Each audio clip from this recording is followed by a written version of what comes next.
네, 이영진 헌법재판관은 저희와 만나 필요하다면 조사를 받겠다고 했습니다. 물론 법 위반 여부는 더 따져봐야겠죠. 하지만 부적절한 만남인 건 분명해 보입니다. 헌법재판소가 사실관계를 조사하고 조치를 할 필요도 있어 보입니다. 그런데 확인을 해보니까 헌재에는 헌법재판관을 징계할 규정이 없었습니다. 박지영 기자입니다. 이영진 헌법재판관이 김영란법을 위반했는지 여부는 더 따져봐야 합니다. 골프와 식사 접대 금액이 100만 원을 넘지 않으면 직무 관련성이 있는지 살펴봐야 하기 때문입니다. 법조계에선 법 위반 이전에 부적절한 만남이라는 지적이 나옵니다. 헌법을 다루는 헌법재판관이 다른 사람의 돈으로 골프를 친 사실 자체만으로도 고위공직자로서 부적절했다는 겁니다. 헌법재판소에 근무하는 연구관이나 공무원이었다면 징계를 받을 수도 있습니다.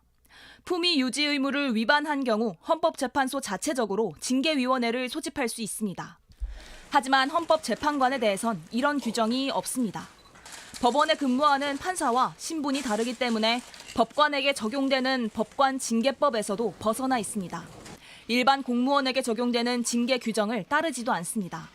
헌법재판관은 국회를 통해 탄핵되거나 금고형 이상의 처벌을 받지 않는 이상 해임될 수 없습니다. 재판의 독립성을 위해 헌법으로 신분을 보장해 주는 건데 그럼에도 도덕성을 검증할 내부 장치는 필요하다는 목소리가 나옵니다. 이상경 한국헌법학회장은 재판의 독립성을 위해 외부보단 헌법재판소 내부적으로 규칙을 만들어 통제하는 편이 낫다고 말했습니다. 헌법재판소 측은 헌법재판소장 명의로 징계위원회를 소집할 수도 있어 징계가 아예 불가능한 건 아니라고 설명했습니다. 하지만 1988년 헌법재판소가 만들어진 이후 헌법재판소장이 헌법재판관에 대해 징계위원회를 소집한 적은 한 번도 없습니다. JTBC 박지영입니다.